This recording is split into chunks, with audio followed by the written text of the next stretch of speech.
This episode is brought to you by Progressive Insurance.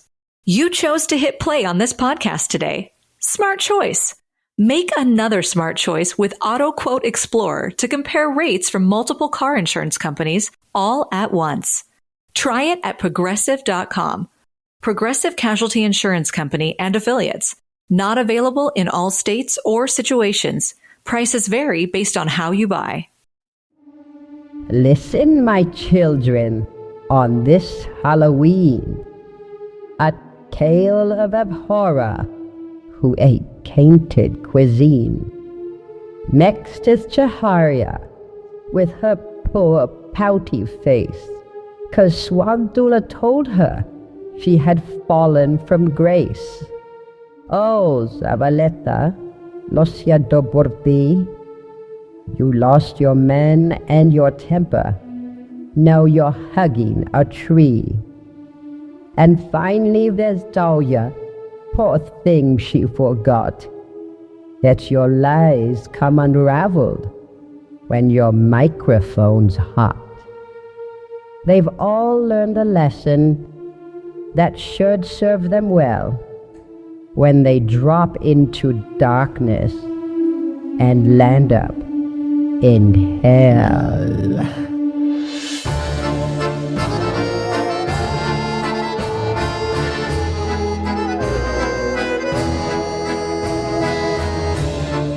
Welcome to Hello Uglies, the Dragula recap show for Titan Season 2, Episode 4, titled Return to the Nosferatu Beach Party. My name's Joe Betance, and I am joined, as always, by the goddess of glitz, glamour, goth, gossip, and gore herself, the one, the only, the spooky Miss Lauri Roggenkamp. Hello, Lauri. Hello. The last time in the last time in your dungeon, in your lair, in your boudoir. How do you feel about that? I have mixed feelings. I mean, it's the first apartment we've lived together in. So there's some, sadness there about leaving. But we're moving to a bigger place. Yeah. We're moving on up. So I'm excited about that. So I'm it's twofold. I'm sad, but I'm also, excited for the future. Yeah.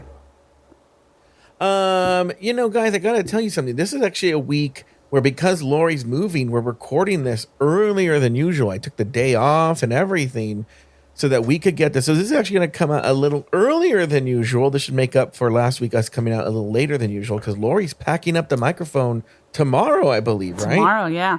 Tomorrow. We have to get more boxes. Yeah. And then I'm packing up the mics and the computer, and this is one of 5 things we have to pack up still. Yeah. So we wanted to get the recording in before then. And so, yeah, this is going to come out a little earlier than usual. So actually, it's going to come out the exact same time it should, actually, because we have a show to release tomorrow. I don't know why I'm saying this, but the point is, if you want to hear our stuff as soon as possible, here's how you do it. Well, if you want to hear it the second it drops, and today's an episode where you want to hear it the second it drops, then you join us over at patreon.com/afterthoughtmedia and join at the premium level and above, and you will get this show the second it drops. But there's a way to still get it commercial free and earlier than the public feed, and that's to become a free member over at the either Patreon app or at patreon.com/afterthoughtmedia. You can become a free member, and it drops the next day for free to the public. So the Patreon has it one day in advance. So you can do all those things and still get it before it hits the public feed. That means this week, the public feed, the Patreon free one will come out on Saturday, and then the public feed doesn't get it till Monday. The public feed never gets it till Monday. So lots of advantage with commercials. So lots of advantages there. We have, as anyone who watched this episode knows, a lot to discuss this episode. So because there were so many, speaking of stunts, so many stunts on this episode, we're doing this script a little bit differently today. What we're doing is we're going to ask, what's the right queen at the top, but then the bottom. But instead of a big takeaway, we're going to just really quickly just discuss just the show, the Fright feat, the main challenge, that, I don't know, what do they call that thing at the end where the two eliminated queens go head to head? Whatever they call that. Extermination? No, you know where the exterminated queens go head to head? Like it was this week, it was Jade versus Loris. Oh. There's a name for it. I forget what it is. Anyway. Yeah, and I like the name. So I'm like, well, anyways. Anyway, we'll talk about that. None of the drama. Then we will have another short little break. And then we will talk about the drama piece by piece. It's going to be a very well-organized episode. So let's just get right into it. This week, the ghouls eat some gross things in hopes of saving themselves from extermination. For the main challenge, the dolls are once again taking a trip to Nosferatu Beach Party. In the end, Blackberri was named the winner of the challenge, while Jaharia, La Zavaleta, Dahlia Black, and Abhora were all up for extermination. For the extermination, the monsters had to all eat some gross things in hopes of saving themselves from extermination. But the episode ended on a cliffhanger. Lauri, did the right queen win the challenge, and were the right queens up for extermination? Okay. So I think I've made it pretty clear. I don't like Blackberri, and I don't get why other people like her. Yeah. But other people love her, and they think that she's doing an amazing job. So that it's just to me a void of I'm lost in translation. Mm-hmm. I don't get. When I saw her outfit, I thought immediately bottom, but they loved it. So kudos to her. She knew what the judges wanted, and she did it. So I think that, yeah, I guess in that regard, she did win. Mm-hmm. So she did deserve to win. What about the right queens up for the extermination? I don't know. I felt like they kind of just threw Abhora into the mix because they felt like they had to. I don't really feel like she did a bad job. No, they liked it. Yeah. So that I was confused by that. And to be honest with you, Dahlia's I didn't hate either. Yeah. Well, I think it was more attitude than anything that got her in the bottom. There's a lot of riggery in this for some reason. Yeah. La Zavaleta's was not great. So La Zavaleta's wasn't good, and Jaharia's was not good. And Jaharia's wasn't good. And we'll get into that whole thing with Jaharia because I have some thoughts about that. But we will. Yeah, they both were not good. And so I felt like it should have just been those two in the bottom, and La Zavaleta should definitely go home.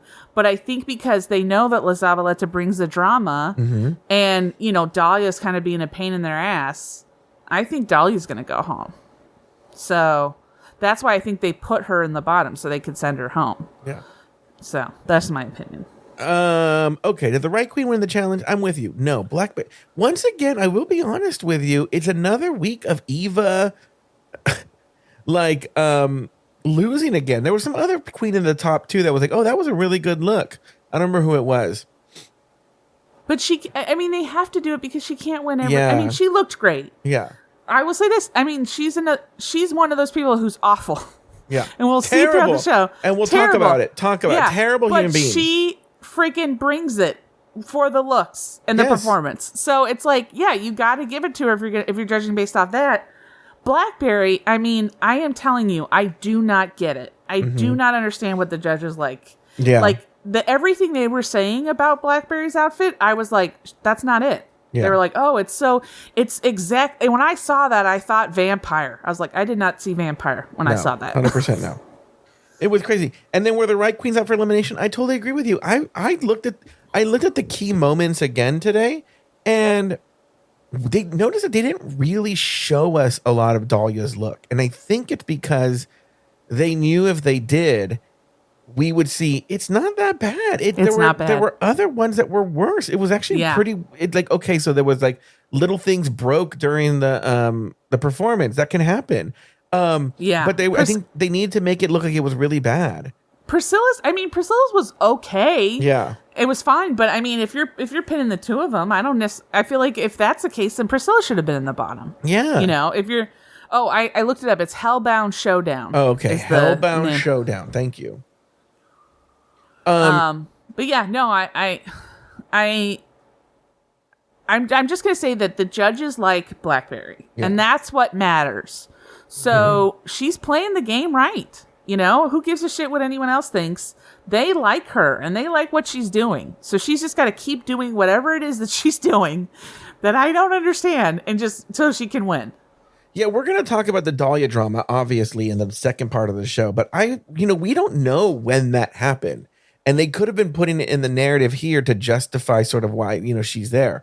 But it could have happened a lot earlier. So they just designed it to be that. I was so confused. We'll talk about it when we get to that. All right. Well, why don't we do this, Lauri? Why don't we take a break? And then when we come back, we are going to talk actually literally about the rest of the episode, not the drama, just the episode. We'll be back right after this.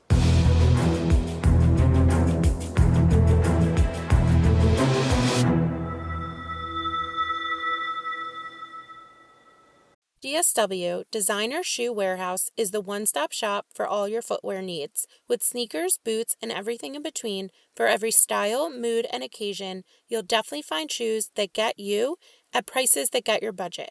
DSW has what you need, but more importantly, they have what you didn't even know you wanted. You never know what you'll find at DSW. Find the shoes that get you at prices that get your budget at DSW stores or DSW.com. Monday Sidekick, the AI agent that knows you and your business, thinks ahead and takes action. Ask it anything, seriously. Monday Sidekick, AI you'll love to use. Start a free trial today on Monday.com. It's that time of year again when you start arranging pumpkins on the stoop. Try out a new cranberry sauce recipe and plan out a tablescape that'll outdo last year's. In other words, it's when you break out all your DIY holiday skills. And now, ADT is making it easy to DIY your home security too. Their systems aren't just simple to set up, they also fit within your budget. So get excited for your next project, because your peace of mind just went DIY. Visit ADT.com or call 1-800-ADT-ASAP. When every second counts, count on ADT.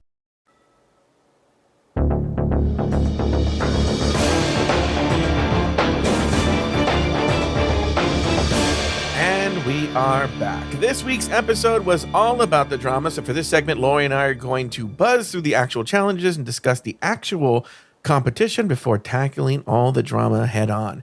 For this week's Fright feat, the girls were forced to eat a whole head of garlic followed by drinking an entire glass of pig's blood. Zavaleta chokes on a garlic clove and a staff member needs to perform the Heimlich maneuver before JK narrowly beats Zava to win the challenge and win the right to save herself or a fellow contestant from extermination. Later on the main stage, JK chose to save herself. Okay, let's stop right here. Talk about this Fright feat. So, Lauri, we know you're a big fan and a connoisseur of period blood. I don't know how you are. Pig's blood. Not.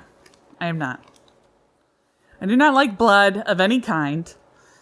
No, it was gross. And you know what? I will say, I was torn because I was like, I wouldn't want to eat a whole clove of garlic either. Yeah. So, also, okay, this is a weird thing that they do with the show, which is that for some reason they can't just do like a full timeline of events. They have to then cut back to things that have happened that we didn't notice in the beginning. Yeah. So they do the whole challenge, and then at the end we see Dahlia almost choked. Not Dahlia, Zavaleta. Oh, Zavaleta almost choked and had to get the Heimlich maneuver. Yeah. And it was like, why didn't you just show that while they were doing the challenge? So I don't understand why they had to cut back to it. Yeah, it probably would have made sense, but then they just wanted to show the challenge and complete. But it shows you what's funny is it shows you the power of editing. We would have had no clue that she choked on a garlic clove and then they had to do the Heimlich, Yeah. And we would have no clue the way they cut it. I also love that Sigourney acted like she participated. She's like, everybody needs to learn how to do the Heimlich. I guess I'm a Girl Scout. And it was like, Sigourney, you just stood there. Yeah. You did nothing. A crew member did it. Yeah. Yeah. That was actually, that would have been pretty scary to watch her oh my God. Choke. That's yeah. Choking is no bueno. I've had it happen to me and I do not recommend it. Oh, really? Because I was thinking about trying it. No. I don't recommend it. Yeah. All right. For this week's floor show, the ghouls must strut the main stage and then working in groups, lip sync to another Boulet Brothers original song. As the winner of the Fright feat, JK earned the right to choose the groups. She split them up to kind of be dramatic, but nothing came out of that strategy. In the end, Blackberri was named the winner of the challenge, and Zavaleta, Abhora, Dahlia, and Jaharia were all in the bottom and forced to eat some unnamed disgusting food in the hopes of staying in the competition. In a post-challenge scene, we learned that Abhora was rushed to the hospital because Abhora ate some prop items that were not safe for consumption. All right, your thoughts on that, Lar? I'm torn. Okay, first off, if we go back to the first challenge, the main challenge, they made it seem like JK and La Zavaleta were neck and neck. Yeah. Do you think that was real, or do you think they were just putting that up there for like a producer thing to be like, maybe they, I don't know, because didn't Zavaleta finish right after? Yeah, she finished like right after. I wonder if though her choking thing kind of gave her a head start where she could Zavaleta was doing this thing that I thought was kind of cheating, where she was pouring it like it was like, a scene from Flashdance and pouring the blood all over. So I'm like, that's kind of cheating. Yeah, because it's not really it's not getting in your mouth. No. Yeah. No. So I was like, I don't know if this is true or not. And then I'm kind of torn because with the thing with Abhora, because part of me is like, why did she just decide to eat everything? But then another part of me is like, okay, what she's talking about right now, just so there's no confusion. For the extermination challenge, they also had to eat. They don't say what they had to eat, though, right? They just had to eat gross things. They just talk about how bad it is. Yeah, but then they have props in the middle. It's supposed to look like a heart or a liver or something. But I guess they were just props. But then she eats it. But it's like, why would you have a prop on a table when you tell them to eat things on the table? Yeah. Like, am I saying it was a smart decision? No. But in my opinion, I feel like if you're going to tell people, hey, here, eat everything that's on this table. Yeah. And I see a heart on the table, I'd be like, oh, I guess I got to eat that heart too, Yeah. So, yeah, that was, I thought that was dumb on both sides. But you know what? I don't think Abhora was ever, look, guys, let's be honest with you. We don't know who goes home. Okay? Yeah. We don't know who goes home. They just showed at the end and they said Abhora. And then you just hear a lot of vomiting. I hear a lot of vomiting, and we don't know who's going home. I have a suspicion because they have too many queens and not enough episodes that we're going to lose two people. We're probably going to lose, for sure we're going to lose Dahlia. Right? Yes. She's gone. Dahlia's fucking gone. If you're not watching the show, you'll learn why in a second. Dahlia's gone.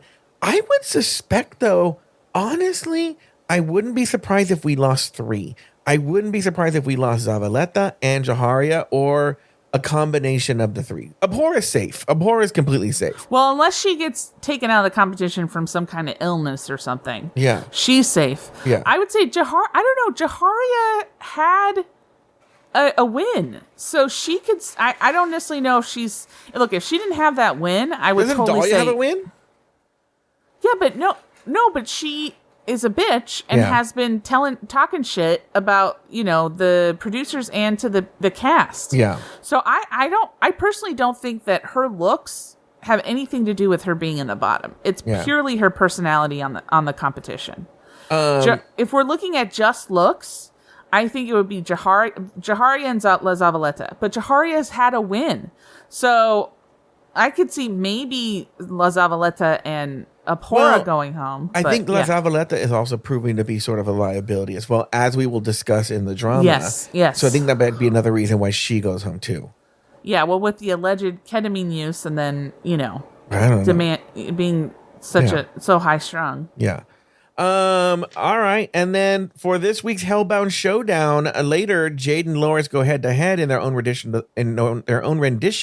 of the Nosferatu Beach Party. In the end, Jade wins the round and sends Loris back to hell. What did you think of this Hellbound Showdown?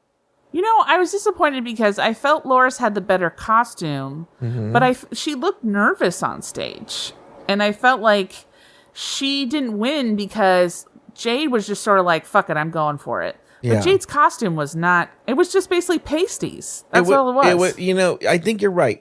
So they both captured the vibe in a different way, but I agree with you. I thought, Loris is going to win again this week because Jade was kind of giving us nothing. I'm not quite sure Jade knew all the words. Oh, she definitely didn't. Yeah, she definitely didn't know the words. Didn't know the words, and she was just doing her same old Jade shit.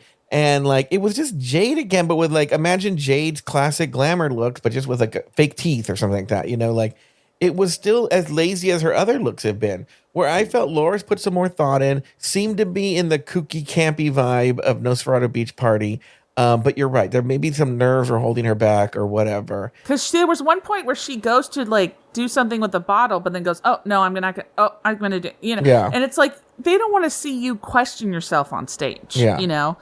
And so that's when I was like, "Oh no, Loris isn't gonna win," which is sad because I wanted her to go through. Yeah. Because I'm like, Jade, we need to be done with Jade. Yeah. Like let's give up on Jade now. Like, okay. I'm done. So we're going to pause here a little bit. Have all of our thoughts on just the actual merits of the competition. Have you said all your thoughts?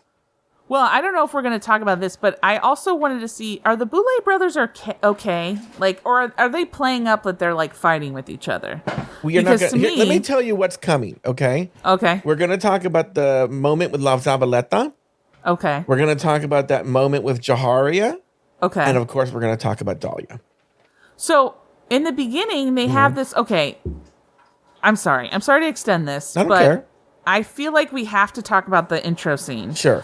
So the show opens every week. The show opens with, I will say, I will give the Boulets one little piece of credit that they have not done in previous years since doing this. In the previous seasons, they've been shooting these like cold opens, but they're so general and don't refer to anything that you were like, okay, they just filmed these all even before they filmed the comp. They're so general, right? Yeah. But now they're actually commenting on the competition and kind of giving you a little hint of what's to come in the episode, which is kind of nice. And they're playing up the campiness with the talking rug, or they had like a bunch of gay guys in Speedos today. So they're doing something, but go ahead, Lar. Yeah, they had gay guys in Speedos behind, two guys passing a beach ball behind them. And then one guy with his hand on a beach ball seemingly dusting the beach ball that was laying down next to them. But then the Boulet brothers start talking, and who's the Swanthula is the tall one, right? No, Dragula is. Oh, Dragula starts talking, and then she's like, "Oh, do I have to do the whole intro by myself?" Yeah. And I was just like, "Oh," I was like, are they playing, or is this really true? And then when we get to them talking about the challenge, Dragula goes, "Oh, I wanted us to say that at the end together." So, or I think maybe Swanthula said it was that. Swan said it, yeah. Yeah, I want us to say that. So then they redid it, but then they showed that, and I was like, why did you have to show that? Like, are they trying to show that there's like, how the sausage is being made, or are they just sort of playing it up for the cameras? I don't know. Well, you know how there's this, I don't know. It could be a thing that one time they did it for real, and then people thought it was funny, so they just keep doing it. Like, remember that one time we accidentally let it out that you and I have sex all the time? Yeah. And then we started going really in on it, but we have sex all the time, but like, yeah. And now we have that webcam channel. Yeah, webcam channel and everything like that. It's like, guys, it's gotten out of hand now. Because now you're married. Yeah, that's why I'm moving into a bigger place, so I can have, we can have one room where you and I just go at it. You know? Yeah. Laura's afraid to say it in front of Star. Admit it, Lauri. I'm not afraid. Star's right there. In fact, Lauri's turning red. She's in the other room, but I just don't want to say buzzwords that she's going to be like, what? Yeah. So. Anyway. All right. So any other thoughts on the episode? On just the challenge? We're going to talk about the dramas and stuff like that.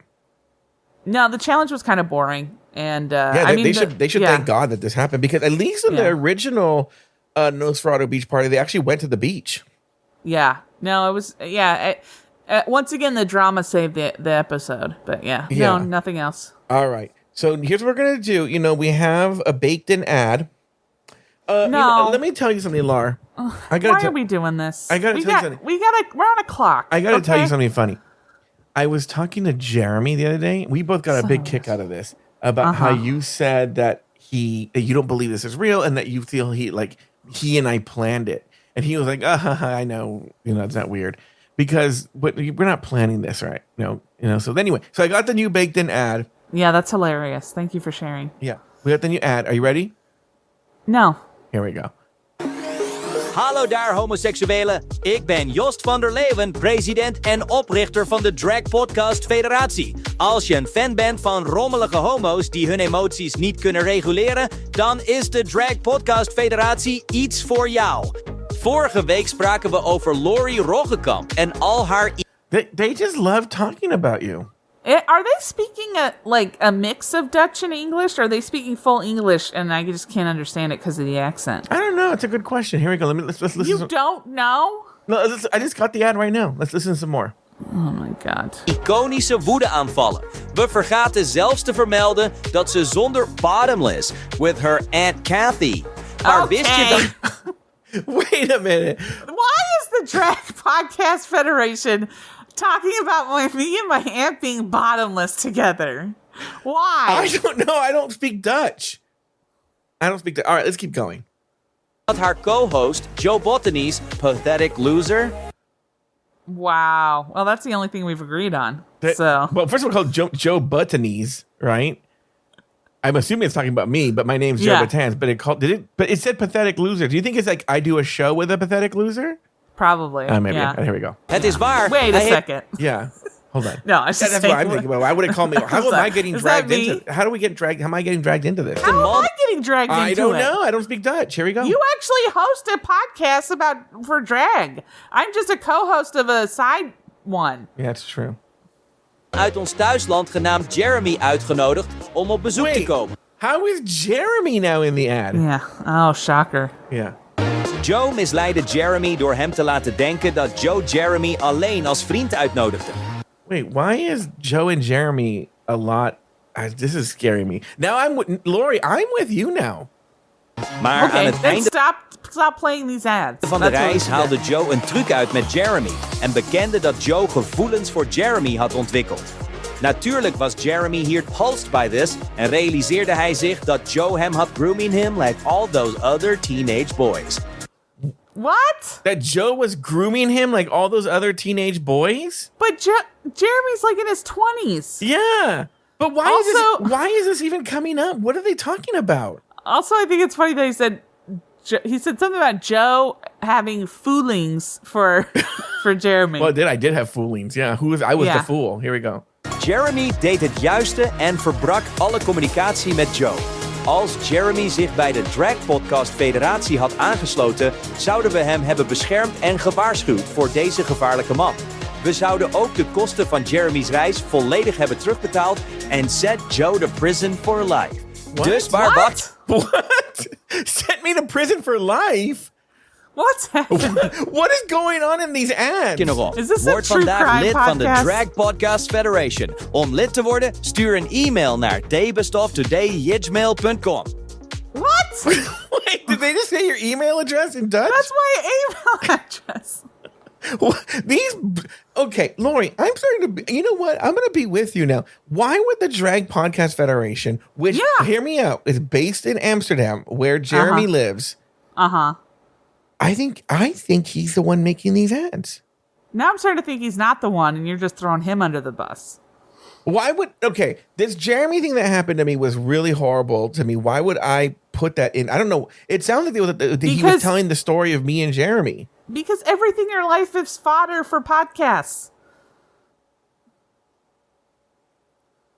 All right, I got to go to bed soon. Yeah. So we got to wrap this up. Maybe Jeremy speaks Dutch. Maybe he'll tell me what it says. All right, La Zavaleta. The first day in the lab, La Zavaleta loses her cool when she confronts JK with some vague accusations about JK's boyfriend, who used to be Zava's boyfriend.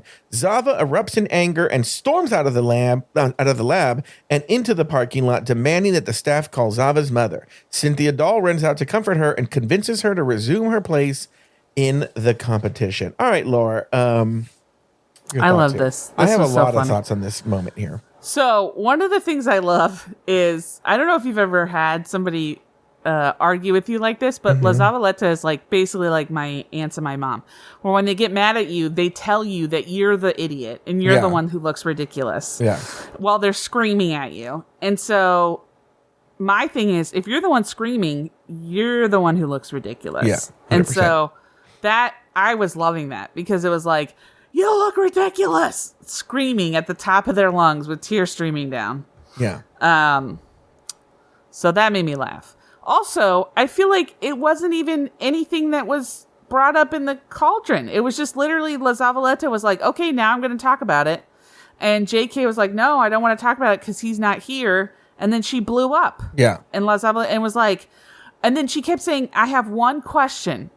Well, she said, you get one question. And then she said, I have one question. So I was like, wait, do you get one question? Does JK have one question she can ask you? Or are you asking her a question? And it wasn't until like towards the end of this episode that we found out what the hell that question was. I remember she was like, this question, you don't want me to ask this question because this question is going to make you look ridiculous on TV. You are going to be so ashamed because of this question. So I was like, what the fuck is this question? And do you want to say what the question is? I mean, I know what it is. Yeah. When I was dating the guy, were you texting him? Yeah. When Zava was dating her boyfriend, who is now JK's boyfriend, was JK texting the boyfriend? And JK was like, yeah, we were friends. Yeah, which she did admit that they were friends, so they were texting. Look, we'll never fully know the truth of what happened. I gotta be honest with you, I was pretty fucking surprised how mature JK was handling everything. Yeah. So, she was just very much like, I applaud her for having boundaries and not just being like, no, we're not talking about this because he's not here to defend himself, and I'm just not going to, even with the producers who were trying to get her to talk about it, she's like, no, I'm not going to do it. So I applaud her for that, and then I also applaud her for not, rising to the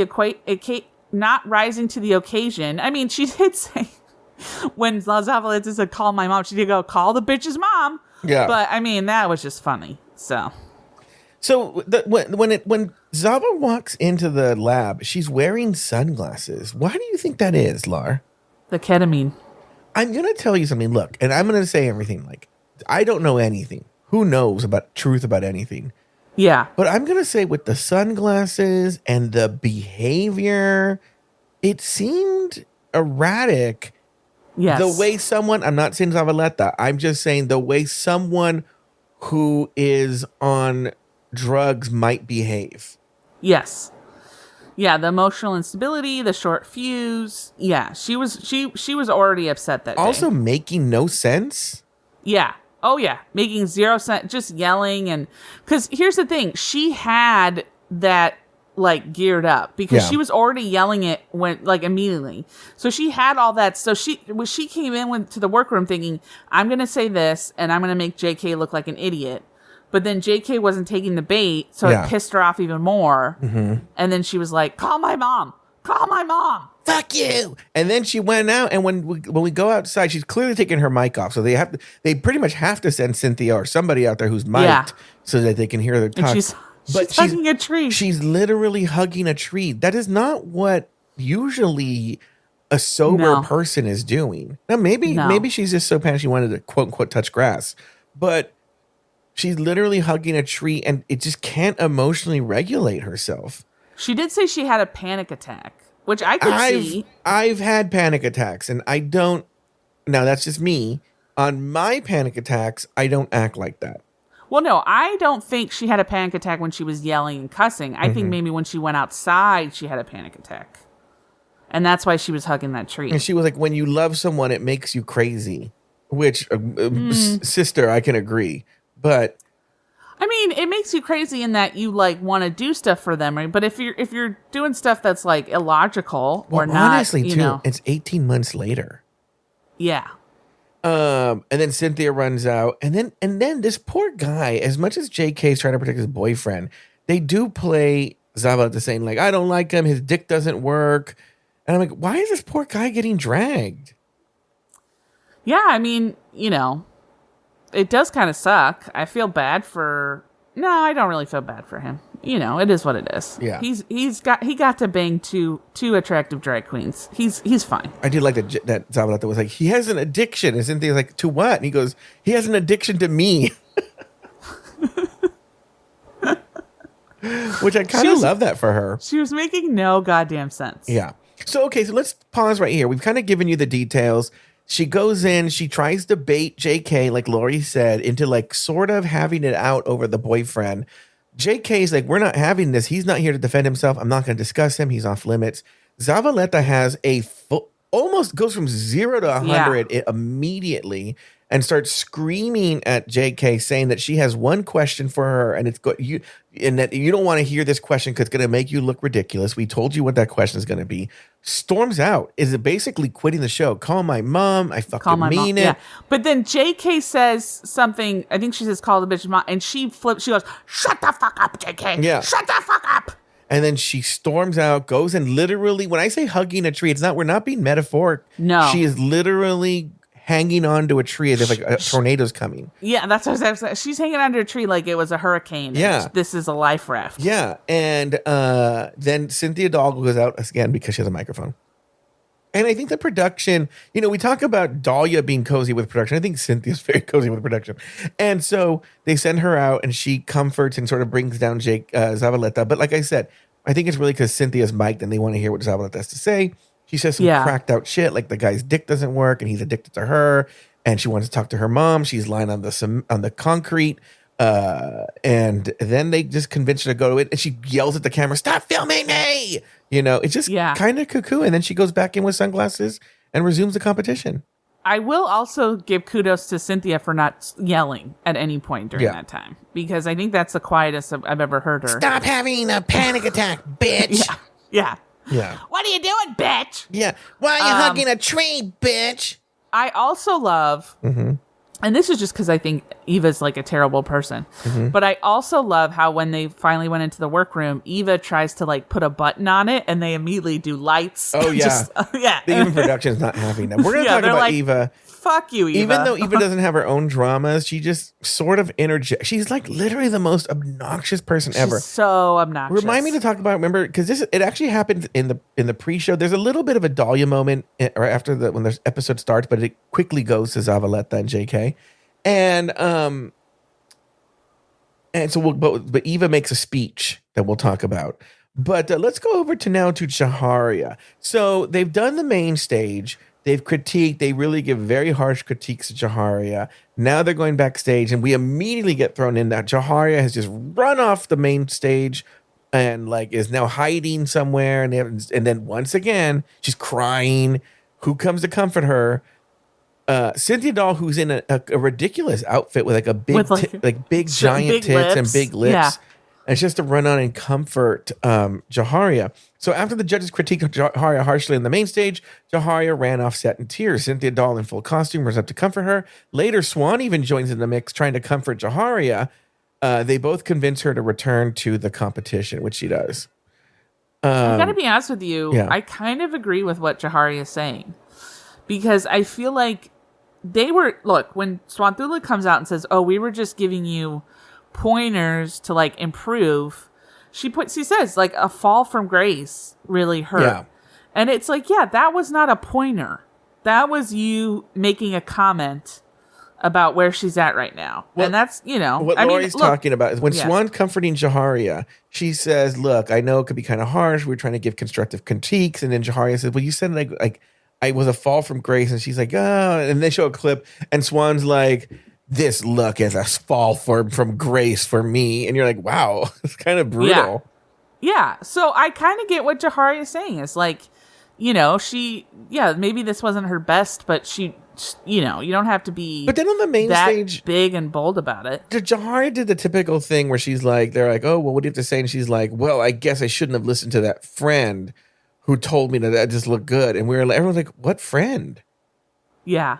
Who knows? She never says who it is. But she also was like, I don't know. I forgot. I should have written it down. I have notes, so I don't know why I didn't. But she also, like, there was something where it was like, they commented on somebody's hair, and she's like, "Oh, she can have that look, but I can't have my look." And it's just like, well, there's two different looks. And also, Jaharia's look was really bad. It was really bad. It was really, really bad.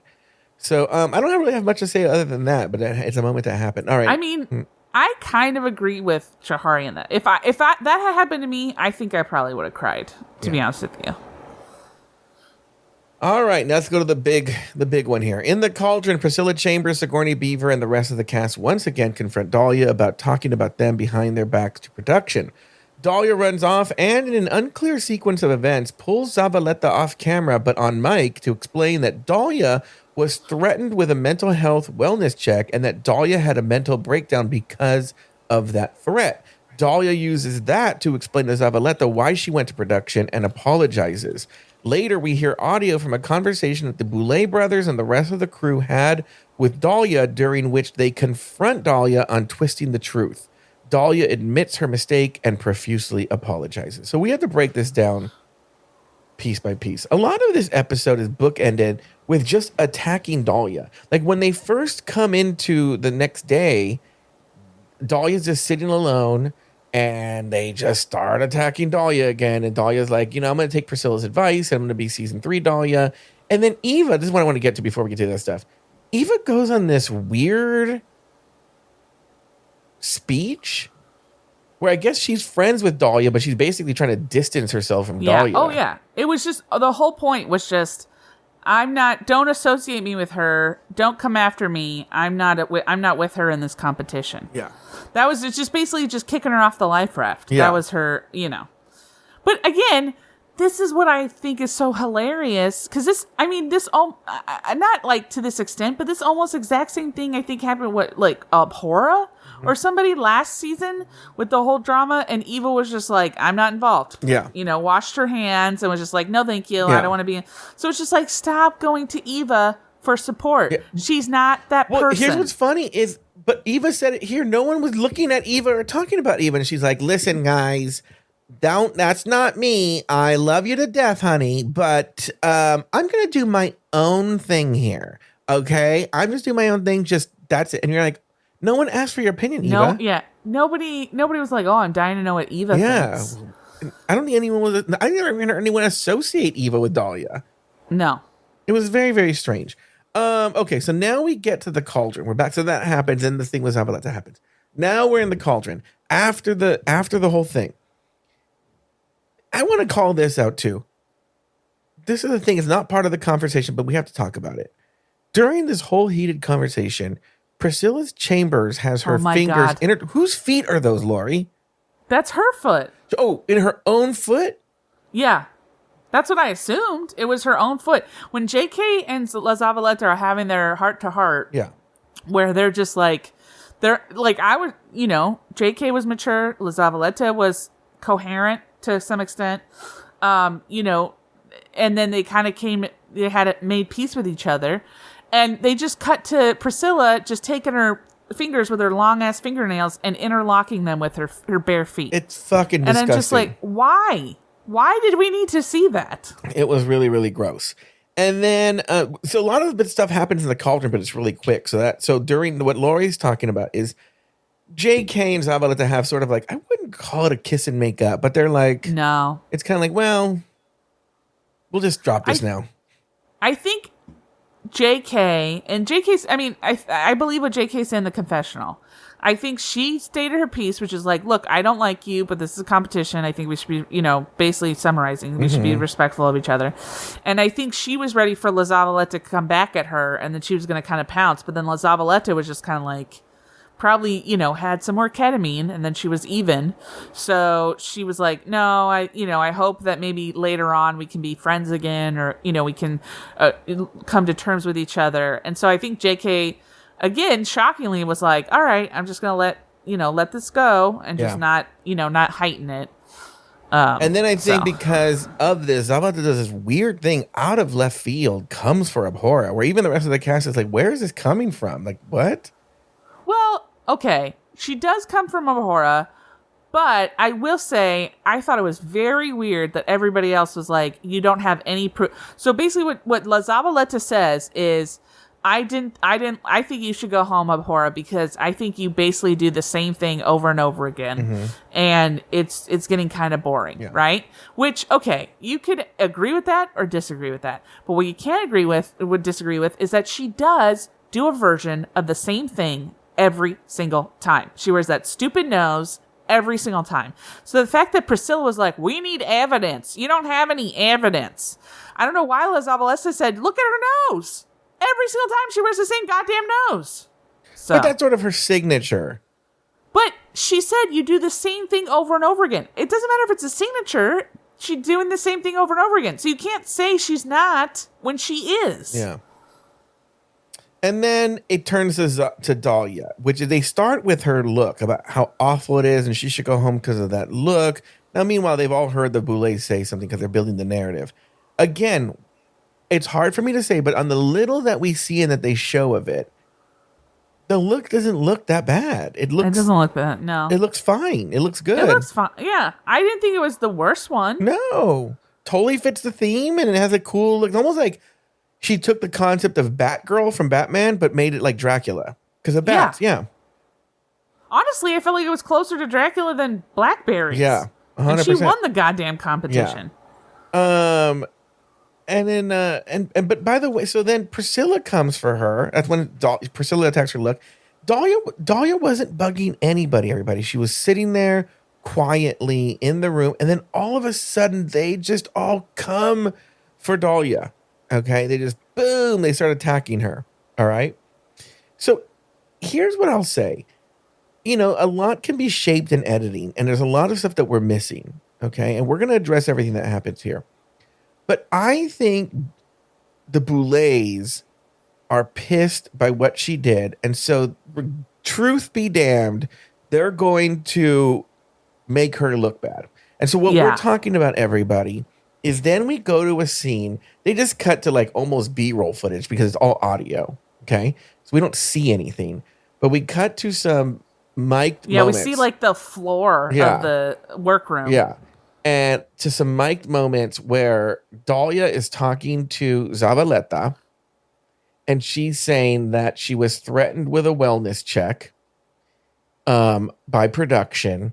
And because they threatened her with that, she like just she had an emotional breakdown. And it was during that emotional breakdown that she started just like vomiting up stuff. And that's when she accused Zavaleta. She doesn't address anything else, but clearly she says, I'm sorry that you got caught up in that. So clearly about the ketamine stuff. I didn't get that at all. Because I was like, they kept saying, oh, that's why I did what I did. I go, what did she do? I thought it was in the episode. No. I thought she did something in the episode, and they're like, oh, so okay, yeah, I didn't get that at all. So then what happens is then it cuts to, now it's a different B-roll of just like a random crew member's face. It's really weird, like half of her face. Yeah. And this is now we're hearing audio of Drac and Swan and the crew, and you only kind of hear the crew, but they confront Dahlia and they're like, so who threatened you with a wellness check? And Dahlia gets nervous and she's like, I don't know. Somebody, she goes like, well, who? Everybody's here. Name them. They quite literally said they were going to do it when they go, okay, yeah, the whole crew's here. Who did it? And you go, oh, okay, Keeley did it. And then Keeley's like, well, no, I said that because Keeley says to Dahlia, you said you were suffering mentally, you're having mental issues and that you weren't mentally well. So then I said to you, do we need to get you a wellness check? And Dahlia crumbles right away. Well, I will say this. Look, do I think that people are ganging up on her a little too much? Yes. Do I think that, let me backtrack a little bit. I feel like Priscilla, if you hear what she said when she was like upset with Dahlia, I think she's actually telling on herself more than she leads on, because she was like, well, I don't like the fact that you're saying I'm switching from one addiction to another. And it's like, girl, nobody said that. Yeah. Nobody's ever said that. What she's even more telling her, because her words are actually, I don't like that you're putting it out there that I'm going from one addiction to another. Yeah.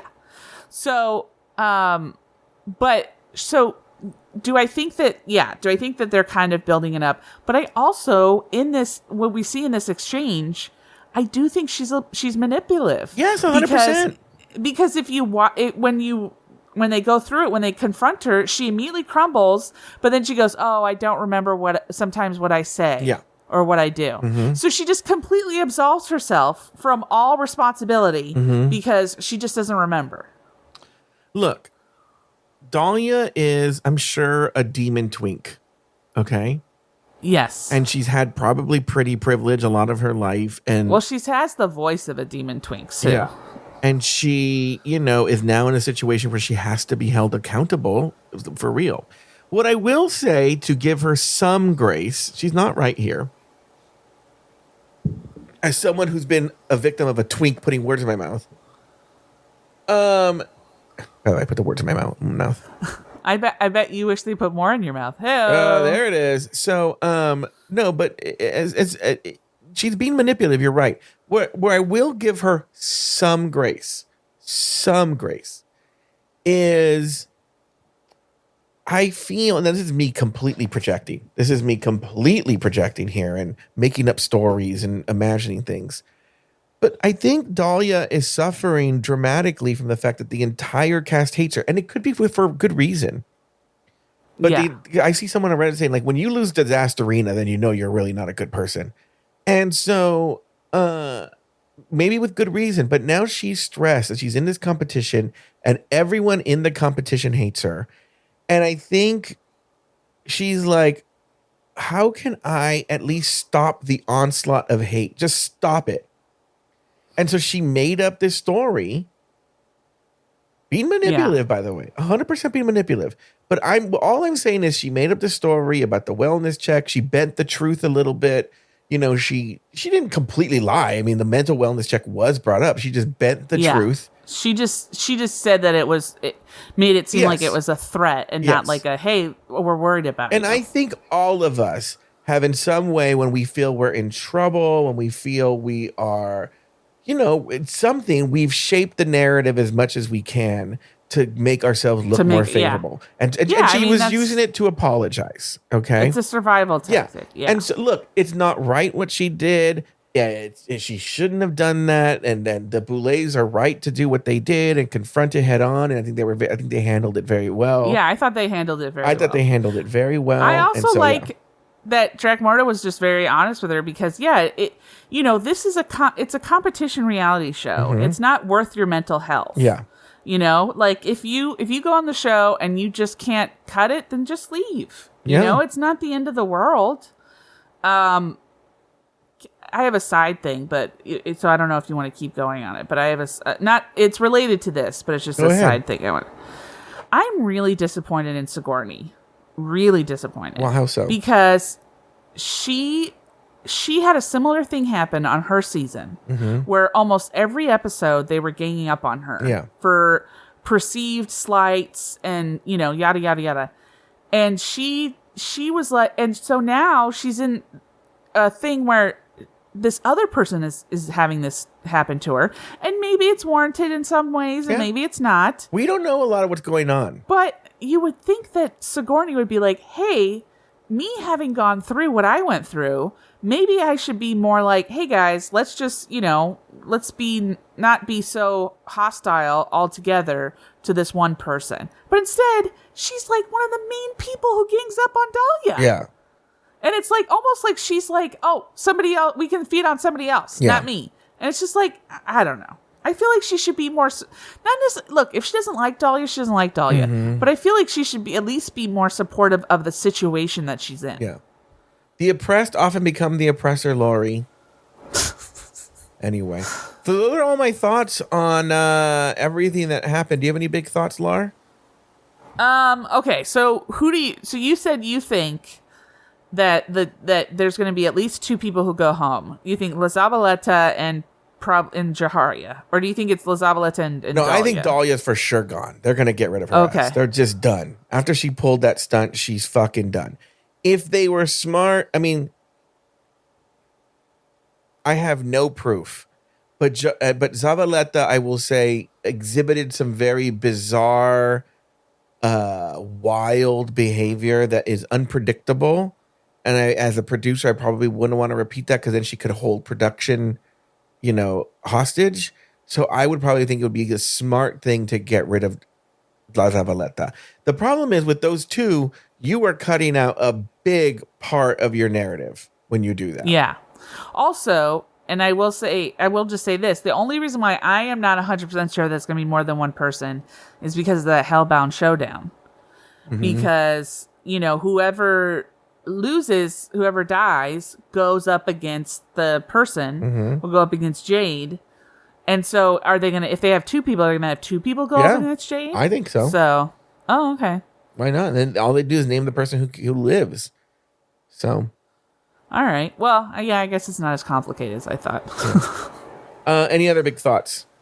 I will say, I agree with you. I'm very wary of what's going to happen when they lose, all their drama. Because then we're just going to be left with Ava's obnoxiousness and Cynthia yelling.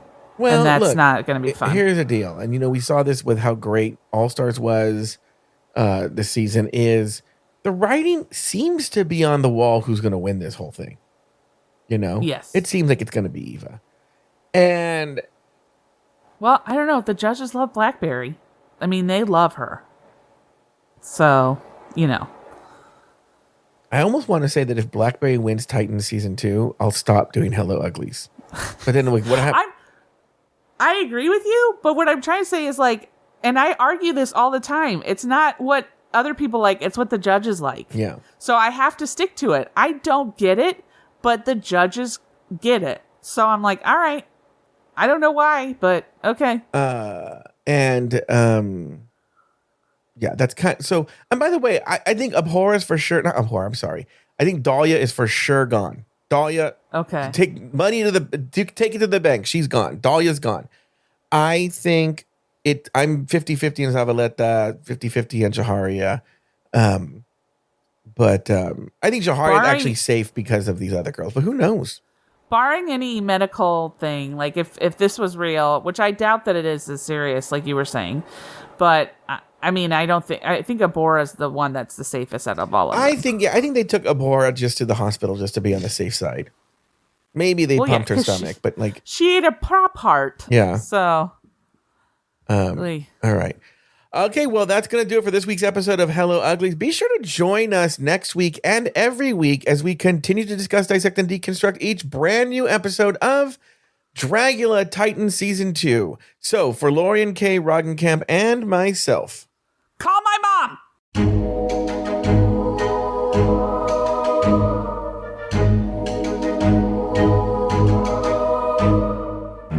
Thanks for creeping it real with us here on Hello Uglies. Got a bone to pick or praise to raise from the dead? Email us at hellouglies@afterthought.media. Want your voice to haunt our next episode? Leave us a scream at speakpipe.com/afterthoughtmedia. If you want to keep our crypt open and the blood flowing, support us on Patreon at patreon.com/afterthoughtmedia. This episode was brewed and stitched together by Dennis Escalero. A monstrously huge thank you to our expensive tier ghouls over on Patreon. You keep our coffins company.